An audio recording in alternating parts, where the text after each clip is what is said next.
We begin CBS2 News at 5 with breaking news. A brush fire in Griffith Park. Firefighters have a handle on it now. But there were some tense moments when it first sparked. That's right. CBS2's Jeff DeWin is live near the scene with more information. Jeff.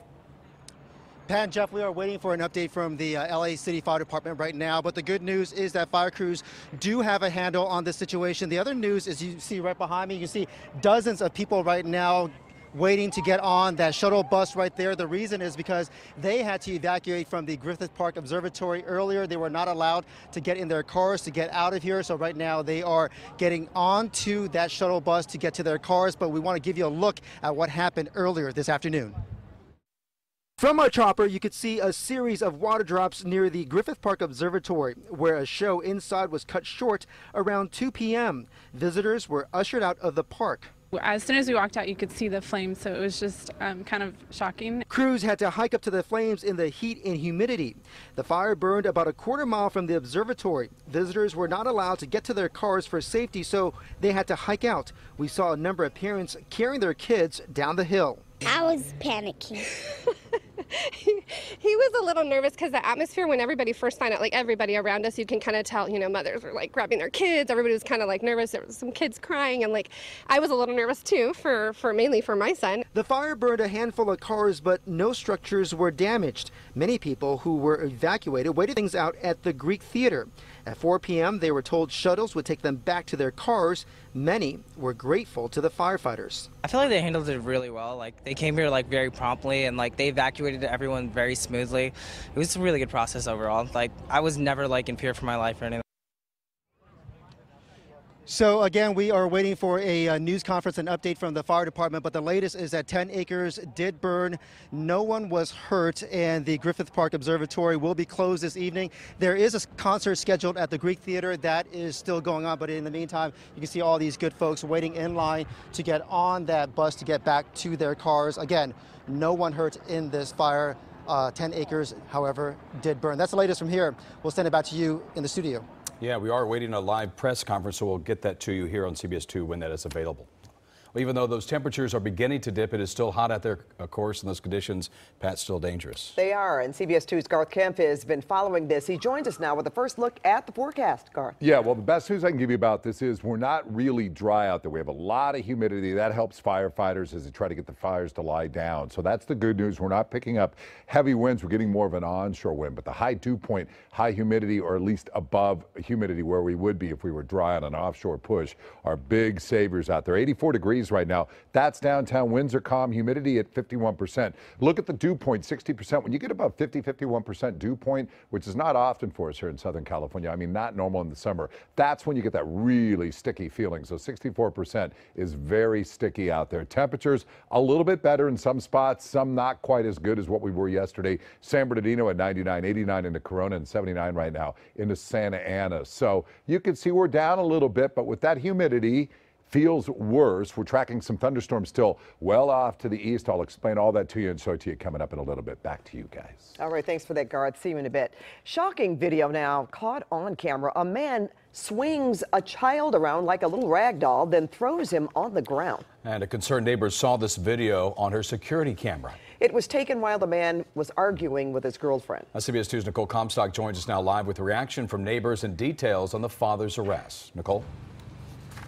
The video of this little boy being thrown around out here is so upsetting that not only did the homeowner report it to police immediately, but the police department came back to this neighborhood not once, but twice to make sure that this guy did not get away with this.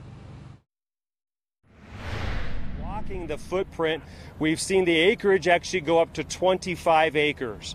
Fortunately, due to firefighters' hard work, the aggressive work on containing the fire, anchoring, flanking, and pinching it, and using our helicopters to take the heat out of the head of the fire, we're at 80% containment. We still are remaining in a unified command with the Los Angeles Police Department, the Los Angeles Fire Department, and Park and Rangers. And we're working hard to keep the Greek Theater open. We do expect 4,200 individuals that are attending a music show there this evening. We plan to allow the gates to be opened at 6:30 p.m. so they can enjoy their 8 p.m. show. Additionally, we are going to bring in some unique resources. One, we're going to transition into a field incident management team. That's going to allow us to release some of these firefighters, which there's over 200 on scene, back to their own fire station jurisdictions to run the routine medical and fire calls in those areas. Additionally, we're bringing in drones or unmanned aerial vehicles, and that's going to allow us to be able to fly the perimeter of the fire, determine where additional hot spots are, to give some relief to our own helicopters, and to really get us eyes from the sky into the remote terrain. This is some very rugged, steep terrain, predominantly light, flashy fuels that were very susceptible to spark, and they spread very quickly. But it was because of these firefighters' hard work and arriving so quickly, hitting this hard and fast, that they were able to contain it now at 80%.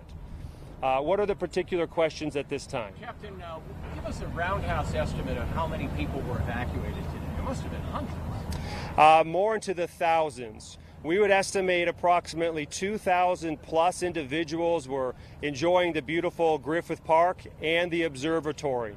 Out of precaution, because that fire was spreading so quickly throughout this area, we had them evacuate predominantly on foot down to the Greek Theater, and that's been a reunification point for families and friends. Local law enforcement, police have been doing an outstanding job ensuring the safety of those individuals, and now we've been working, as you've seen, lining them up in groups and bringing them in air-conditioned shuttles back to their vehicles so that they could go home. So we do want to remind everyone to stay out of this area. Even though it's 25 acres and 80% contained, we have a large number of resources on the ground and air that will remain here, and we need room to do our job. And that's why the observatory will remain closed throughout the day, and the closures are down here along Los Feliz Boulevard. We also did have a few vehicles that were damaged by fire. It was along the observatory road. Fortunately, firefighters were able to protect the beautiful observatory and any structures. So no structures were threatened, none were damaged, and no one was injured. However, we did have 4 up to 6 vehicles that were damaged, some destroyed by that fire. There were people running down this hill. How is it that nobody got injured falling or stubbing their toe or anything like that? Nothing? The question was hundreds and thousands were walking and running down the hill. How were they not handled? Well, we do evacuations regularly, and we do them very strategically, cautiously, and the fire department works in coordination with the police and the park rangers to carefully and systematically get these individuals out. We follow them down, we determine a safe point of refuge for them to be out of harm's way, and we assist them once we're there with air conditioning and watering, and we immediately determine how we could get their vehicles back, how we could protect their vehicles and get them out of this area. So fortunately, no one has been injured. Can you explain the reasoning? Okay, you're just hearing the latest information on the Griffith Park fire. Fire crews say 80% contained at this hour, burned up to 10 acres, and they hope to keep the Greek Theater open for a show tonight at 8 o'clock. That's right. No injuries reported as well. Now, we're going to go back to that story with Nicole Comstock about that man who was tossing around that little child as a weapon as he argued with his girlfriend. Nicole? Yeah, the homeowner tells us he was so disturbed by what he saw on his own security video that he called police out here to this neighborhood in Riverside immediately. And the police department tells us that one officer came out here for a second time to make sure they caught this guy.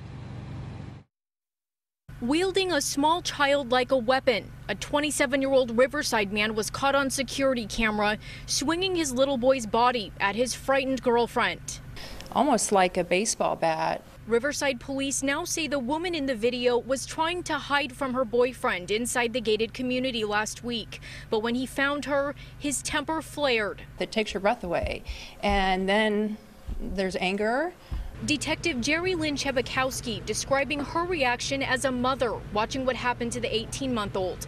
She says an officer investigating the video was so upset, he went back to the Montecito Estates on his own to track down the suspect, and he found him. Tech Oak Danny Lim was arrested for child endangerment with great bodily injury. No one answered the door at Lim's listed address inside the community. Yeah, I've talked to him many times. But his neighbor Brandon Harris says he's never seen Lim act out. He was disgusted watching what police say Lim did to his own son. And to see the baby get up and then still run to dad because they're innocent, that's just horrible. He did admit and said he would probably be going to jail for what he did. Police say the little boy is back with his biological mother, that he only has cuts and bruises. As for the family that turned over that video, the baby being dropped to the floor and used as a weapon, that was horrendous. Yeah, my wife is still shook up over that. So. Many believe they stopped it from happening again. Police are praising them for getting involved. You know, this person really is, almost a hero for doing what he did. And some people are wondering why the girlfriend in that video wasn't in any sort of trouble for not reporting this crime herself. The police department says at this point in time she is also considered a victim. Live in Riverside tonight, Nicole Comstock, CBS 2 News. Nicole, thank you. Now to some developing news. The Trump administration has failed to meet a judge's ruling to reunite 102 immigrant children. The first deadline to reunify children under 5 with their parents is today. Now, this is video from detention centers in Phoenix where it appears to show school-aged children getting in vans to be transferred to another facility or to be reunited with their families. The Department of Justice revealed only 34 children will be reunited today. That's less than half of the judge's order. The deadline by the judge to reunite children older than 5 years old is July 26th. Now that we know who President Trump wants on the Supreme Court, the fight now moves to Capitol Hill, where Judge Brett Kavanaugh's fate will then be decided. And CBS 2 political reporter Dave Ryan is here right now with the battle lines already being drawn on this nomination day. Oh, this is going to be a classic. The nomination was just announced 23 hours ago, and the fight is already underway today. Tonight, the battle over the next Supreme Court justice already underway. Democrats vowing to stop the nomination in its tracks, while Vice President Mike Pence began the confirmation campaign by personally escorting nominee Brett Kavanaugh to meet with GOP congressional leaders like Chuck Grassley. We're going to have a thorough process. Hopefully it's efficient. We get it done quickly. Supreme Court nominee Brett Kavanaugh met with one of the key lawmakers who will help decide if he's confirmed to the high court, Senate Judiciary Committee Chairman Chuck Grassley. With Vice President Pence as his host, the 53-year-old Yale graduate met with other key Republican senators, including Majority Leader Mitch McConnell. I think the president made an outstanding nomination. His views are outside the mainstream, and there's every reason to believe he would overturn Roe. California Senator Dianne Feinstein's making it crystal clear where she stands on the nomination.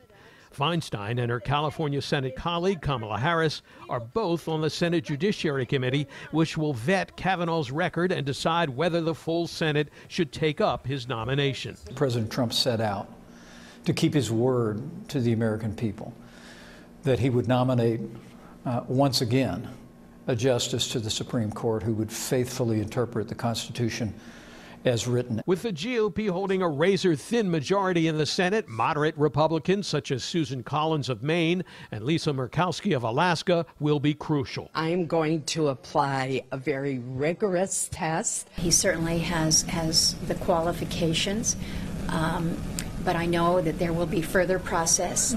Democrats hope to flip Collins and Murkowski to their side, assuming every Democrat votes against Kavanaugh. Minority Leader Chuck Schumer today made his case to the public. The ramifications of this battle will last a generation and more. I'm going to fight this nomination with everything I've got. Now, in addition to Roe v. Wade, another flashpoint could be the Russia investigation headed by special counsel Robert Mueller. Kavanaugh's past writings reveal he believes a president should not be distracted by lawsuits and criminal investigations. Democrats could seize on the issue of a chief executive's possible subpoena or indictment, potentially reaching the high court, and how a justice appointed by that chief executive would or could weigh in. Pat, back to you. It's a little complicated, isn't it, Dave? You bet. Well, about 5 hours ago, President Trump landed in Brussels to take part in what many are calling a high-stakes meeting with NATO allies. Along the way, the president tweeted about how little the allies contribute to NATO's defense spending, while the U.S. carries the bulk of it. Before he left, the president said his upcoming meeting with Russian President Vladimir Putin might be easier than the NATO summit. And coverage of all of today's political news continues right here at 6:30 on the CBS Evening News with Jeff Glor. Caught on camera, Good Samaritans come to the rescue of 2 children left in a hot car in the IE. Plus, giving veterans a voice, why the men and women who serve overseas often face their toughest battle here at home. A look at the issues they face. And the fans are there in droves, but did King James show up for the free pizza party in his honor?